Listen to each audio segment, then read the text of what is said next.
شروع اللہ کے بابرکت نام سے جو دلوں کے بید بخوبی جانتا ہے، جو بڑا مہربان اور نہایت رحم کرنے والا ہے۔ حضرت ابن جوزی رحمۃ اللہ علیہ فرماتے ہیں کہ میرے شہر کا ایک مالدار شخص تھا، تو وہ ایک بڑی ناگن خرید کے لایا۔ وہ ناگن سونے کا انڈا دیتی تھی وہ ناگن پر انڈا وہ سونے کا دیتی تھی۔ اس کی ایک بیوی تھی اور اس کا ایک ہی بیٹا تھا۔ اس کے بیٹے نے کہا کہ ابا یہ ناگن ہے، اس کا کام ڈسنا ہے، تو خیال کر کیا کہا تھا حضرت سلطان باہو نے۔ کھارے کھو کدے مٹھے نہیں تھیندے، پاویں سہ منا گڑ پائیے، تے سپاں دے پت کدے متر نہیں ہوندے، پاویں چوڑیاں دودھ پلائیے۔ اس کی فطرت میں ڈسنا ہے، یہ ڈسے گی۔ بات ختم ہو گئی۔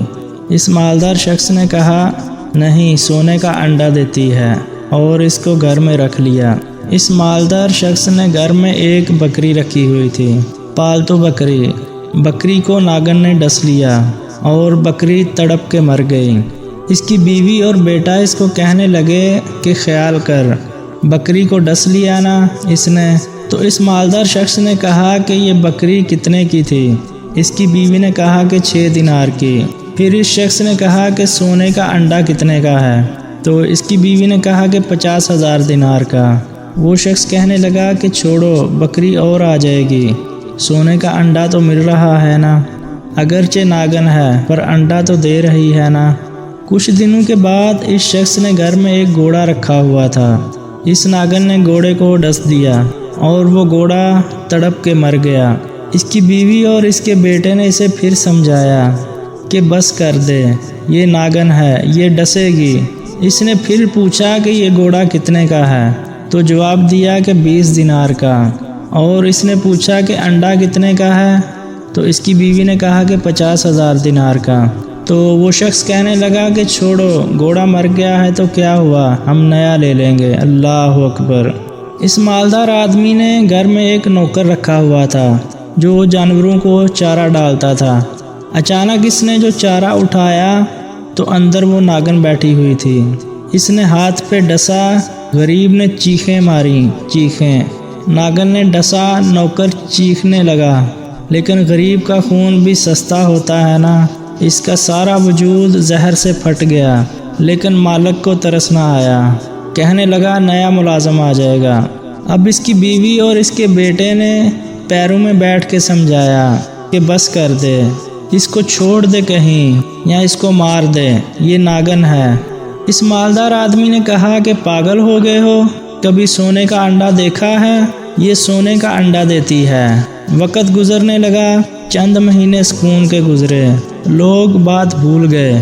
ایک دن سویرے سویرے کمرے سے ماں کے رونے کی آواز آئی، اور جب اماں چیخی وہ مالدار دوڑا تو ماں کہنے لگی لے تیرے سونے کے انڈے بچ گئے، اور وہ دیکھ میرے بیٹے کو ڈس کے بستر سے اتر گئی ہے، وہ دیکھ میرا اکلوتا بیٹا۔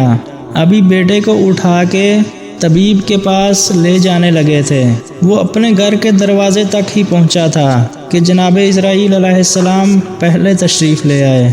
اب جب واپس آیا بیٹے کا جنازہ، بڑا مشکل ہے باپ کے لیے اٹھانا، بڑا مشکل ہے۔ رونے لگا، چیخنے لگا۔ ایک بیٹا تھا وہ بھی پردہ کر گیا۔ جنازہ اٹھا، اور جنازے کے بعد جب لوگ اس کو دفن کر کے نکلے تو ماں نے بھی سارا سامان سمیٹا۔ وہ آدمی واپس آ کے کہنے لگا تو کہاں جا رہی ہے؟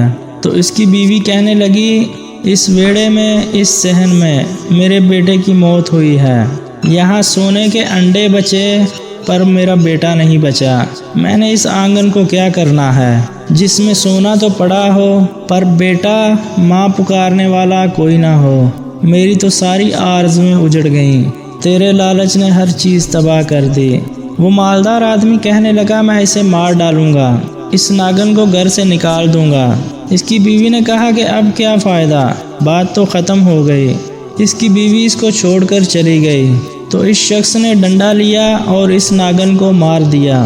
ابن جوزی رحمۃ اللہ علیہ فرماتے ہیں وہ پاگلوں کی زندگی بسر کرتا تھا، اس کے دائیں بائیں سونے کے انڈوں کا ڈھیر لگا ہوتا تھا۔ وہ لوگوں کو کہا کرتا تھا کہ میرے جیسے لالچی نہ بننا۔ میرے پاس نہ بیوی بچی، نہ بچے بچے، نہ گھر بچا، نہ کوئی وفادار بچا، بس میرے پاس صرف دولت ہی رہ گئی ہے۔